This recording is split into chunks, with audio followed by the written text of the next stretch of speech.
Hey guys, this is Mike from Mike Talks About. I'm going to try and stay in focus here. Here to talk about a Rolex sub that I picked up the other day. Actually, I haven't even dug into it to look and see what year it was, but it has I want to say maybe late 80s, early 90s to the solid end links, but this one was worn pretty heavily. Whoever bought this one definitely used it as a daily watch, and maybe they even work construction, but definitely has a good amount of wear on it. Probably just one of the most classic and identifiable watches around. It hasn't changed much in the last 50 some odd years, 52, 53, 54 some odd years. Solid stainless steel construction. Just a tried and true sports watch, diver's watch.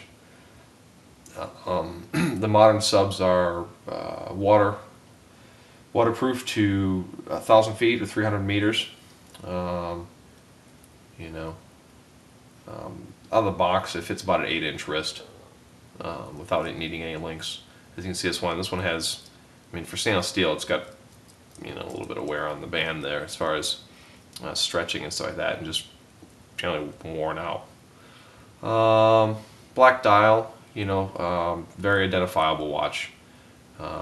Screw back, the kind of the Rolex, I'm sure it's patented, screw back, case back, with this, I believe they originally called it the oyster case. Kind of has that clamshell look. Let me just go ahead and dig into it and look and see what the serial number is on this one here. I don't have my serial number reference, but I can ballpark the age. Alright, let's see if I can see here. Oh, U. What would that be? Let me just go ahead and check online. So the serial number is on the 6 o'clock side. Oh, I went out of focus there. On the 6 o'clock side. And let's put that in focus there for you. And let me just look and see. I forget what U was. I'll put a link on my blog to how to identify. Maybe I can put the list of serial numbers and things like that in the corresponding production dates. Let's see here. U was, bear with me guys, this isn't the most exciting portion of the video, but again, I'll put this list up. U was 97. Okay, so it's a little, this guy really wore his watch. Let's make sure I'm in frame there. So U serial, all modern subs are 16, what is there? 16610? 16610, I believe. And the reference number is found on the 12 o'clock side of the watch there. Let's see if I can get the spring bars out. And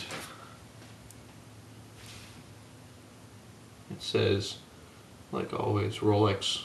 I can barely see, it's very dirty and need a clean. 16610. 16610. So yeah, it's the reference number for most modern subs. Probably up into 2000 or so. The bracelet has the diver's extension. Just kind of let you slip out over the wetsuit, and that's right here. Kind of gives you an extra inch or so in case you're putting over a wetsuit or whatever. You don't have to adjust your normal bracelet length. Just a classic design. Like I said, it hasn't really it's changed a little bit. It's changed very slowly and incrementally over the last 50 years. So I'm actually going to leave this apart because I'm going to clean it up and get it ready for our customer. So I'm just going to leave this apart. It's got dirt and grime. So, but anyway, I'm going to show you a link on YouTube there of kind of the right price. If you look over on the more info, there'll be a link on eBay. Like I said, eBay is a great place to buy watches. Probably most of the time it's a better place to buy watches than it is to sell them. for a lot of watches, because a lot of people are hesitant on buying a luxury item on eBay. They're afraid they're not going to get it, or they're afraid to get something that's a knockoff or something like that. I'm going to put up more videos on how to determine if it's a genuine, how to determine if the seller is genuine, things like that. But look for those videos and info on my blog when I get it up. But go ahead and click on the link. These subs, man, they really hold their value. I mean, they've actually, a couple of years ago I was paying $2,500, for an older sub like this. You still sometimes can, because there's so many of them, so you can still sometimes get a really good deal. $2,500 or so on eBay. You may snatch a deal like that. 27 for a date. That'd be a real steal. A date sub. There's no date subs as well, which tend to be maybe $300-400 cheaper from what I've seen. But people are paying $3,500, $4,000. Like I said, this one is kind of beat up. So if I were to put this up for auction, I would expect it to go for probably $29. Believe it or not, because it's still can be refinished. It's a stainless steel case. It just can be polished up, and the bracelet can be refinished. But regardless, like I said, if you're buying it for yourself personally, I'd try and snag one for $27. That'd be a great price.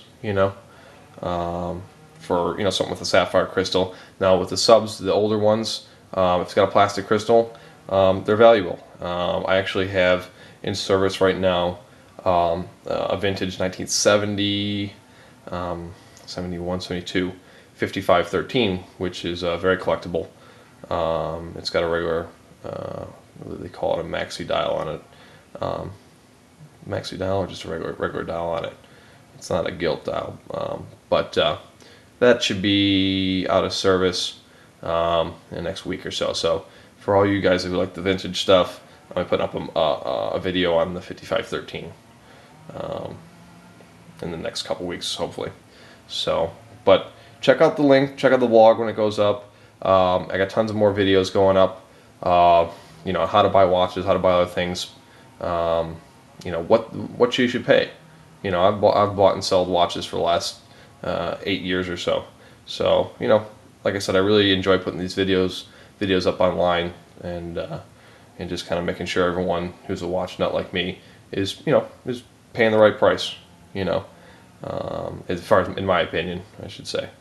Yeah, check out the link. Check out, like I said, if you have any comments or questions, just you can email me on YouTube, and I'll respond as long as it's not something derogatory. Make a comment, and until the next video I do on a watch or another product, I'm Mike, and take care.